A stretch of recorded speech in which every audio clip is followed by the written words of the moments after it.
राजनीति छोड़ना पसंद करेंगे, लेकिन माफियाओं को पूर्ण रूप से बिहार से समाप्त करना ही हमारा मूल अधिकार है। आज भी मोदी सरकार लगातार आपके गांव तक विकास कैसे पहुंचे इसकी चिंता करती है। इस देश में लालू जी जैसे नेता जब तक रहेंगे तब तक गरीबों की चिंता नहीं हो सकती है, परिवार की चिंता हो सकती है। झारखंड की सरकार के मुख्यमंत्री रहे हो या दिल्ली में आप पार्टी वाली सरकार बैठी हो, ये कोई बच नहीं सकता है। उसी तरह बिहार में भी हम लोगों ने तय किया है, कानून बनाया। ये जो माफिया लोग है ना, आपके गांव में शराब बेचवाता है बच्चों से, आपके गांव में बालू जमीन हड़पने का काम करता है, जमीन हड़प लेता है गरीबों का, उन सारे लोगों का इलाज होगा। एकदम अस्वस्थ रहिए, हम लोग सभी को चिन्हित कर रहे हैं, छोड़ नहीं सकते हैं। राजनीति छोड़ना पसंद करेंगे, लेकिन माफियाओं को पूर्ण रूप से बिहार से समाप्त करना ही हमारा मूल अधिकार है। इसको छोड़ा नहीं जा सकता। इसलिए भारतीय जनता पार्टी पूर्ण रूप से आपका स्वागत करती है। भारतीय जनता पार्टी बिहार को श्रेष्ठ, देश को श्रेष्ठ और दुनिया में कैसे भारत की डंका बजता रहे की चिंता करता है। और लगातार आपने देखा, इतिहास हमारा गवाह, भारतीय जनता पार्टी अखंड भारत का सपना पंडित चाणक्य ने आज से 2000 वर्ष पहले देखा था, और आज भी हम खड़े हैं। कश्मीर से कन्याकुमारी हमारा है, इसको कोई रोक नहीं सकता है। कांग्रेस पार्टी के नेता लोग कह रहे 371 धारा, उनको 370 याद नहीं रहता है, 371 धारा याद। अब सोचिए, अखंड भारत का सपना यदि कश्मीर से कन्याकुमारी तक जो हमारे नौजवान हैं, और बिहार के तो हजारों बच्चों ने कारगिल के युद्ध में या कश्मीर में अपने प्राणों की आहुति दिया, उस सब का कांग्रेस पार्टी अपमान कर रही है। इसलिए आज डॉक्टर आर.के. चौधरी जी, आदरणीय रामानंद राम जी, उपेंद्र प्रसाद जी 2 दिन पहले ज्वाइन किए हैं, सबका मैं फिर से स्वागत करता हूं। और भारतीय जनता पार्टी देश के विकास के लिए, बिहार के विकास के लिए, देश में भ्रष्टाचारियों को समाप्त करने के लिए और माफियाओं को पूर्ण रूप से समाप्त करने के लिए पूरी तरह कटिबद्ध है, और आगे भी हम लड़ते रहेंगे। ये पूरा भारत बढ़ रहा है, और किसी ने भी सोचा नहीं था इस देश में कि 2014 में जो प्रधानमंत्री नरेंद्र मोदी जी बने, उसके पहले का भारत और आज का भारत फर्क स्पष्ट दिखता है। कल तक जिस देश के लोगों का मान सम्मान दुनिया में नहीं दिखता था, दुनिया में हमारे प्रधानमंत्री नहीं दिखते थे, सिर्फ रिमोट वाली सरकार दिखती थी, आज हमारे प्रधानमंत्री भी दुनिया में दिखते हैं, और दुनिया में भी डंका सिर्फ भारत का बजता है, वो सिर्फ भारत के लोगों की कृपा है। आज ऐसा नेतृत्व हमें मिला है, जिस नेतृत्व में इतनी क्षमता है, देश को आगे भी बढ़ाना है। और आप सोचिए, हमको चौथा वर्ल्ड कहा जाता था, चौथी दुनिया के लोग कहा जाता था। आज देश के यशस्वी प्रधानमंत्री नरेंद्र मोदी जी के नेतृत्व में भारत, जिस भारत में आर्थिक रूप से हम गरीब दिखते थे, आज देश के यशस्वी प्रधानमंत्री जी ने इतना परिश्रम किया, पूरा फाइनेंशियल मैनेजमेंट का सिस्टम किया कि आज दुनिया के 5वें स्थान पर आर्थिक व्यवस्था में खड़ा हुए, तो वो नरेंद्र मोदी जी का नेतृत्व है।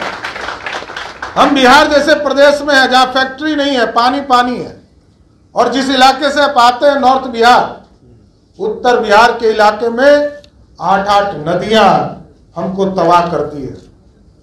एनडीए की सरकार के बाद तो हम इंफ्रास्ट्रक्चर पर काम कर पाए।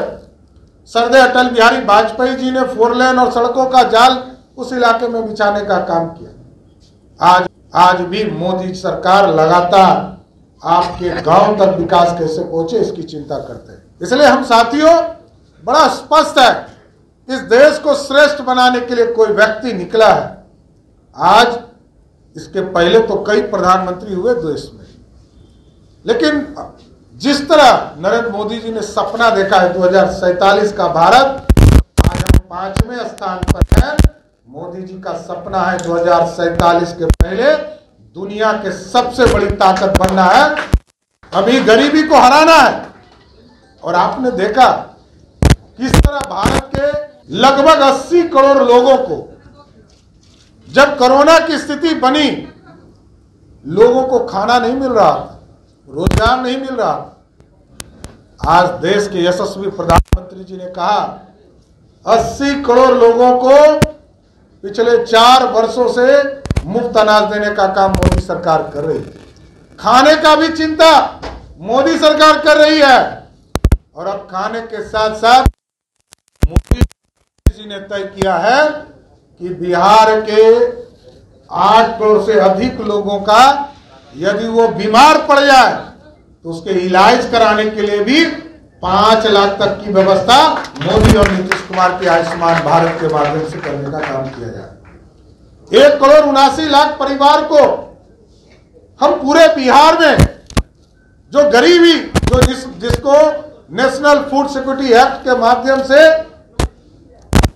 अनाज मिल, मतलब कहने का मतलब है कि जिसको 5 किलो अनाज मिल रहा है उसको 5 लाख तक का मुफ्त इलाज करने का भी मोदी सरकार करने का काम करेगा।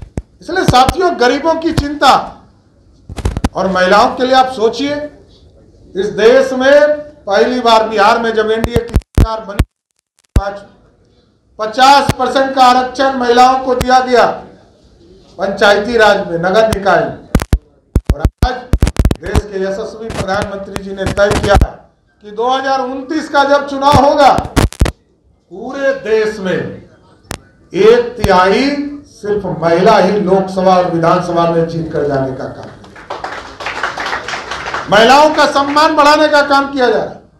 इसलिए साथियों, गरीब कल्याण का काम किया जा रहा है, भारत को श्रेष्ठ बनाने का काम किया जा रहा है। और दूसरे तरफ क्या हो रहा है? दूसरे तरफ आरक्षण के नाम पर कुछ लोग अपनी पहले पत्नी को मुख्यमंत्री बनाते हैं, फिर अपने बेटा को उप मुख्यमंत्री बनाते हैं। वो क्रिकेट नहीं खेलता था, वो पानी ढोने का काम करता था। कुछ लोग पत्रकार लोग देख रहे हैं, आजकल मैं देख रहा हूं कि मीडिया साथी लिख रहे कि क्रिकेट खेलने से राजनीति तक। अरे भाई, अपने बेटा, क्योंकि उनका बेटा था तो बिहार का उप मुख्यमंत्री बनाते, दूसरा बेटा हरे राम कृष्णा करता है, उसको भी मंत्री बना दिया।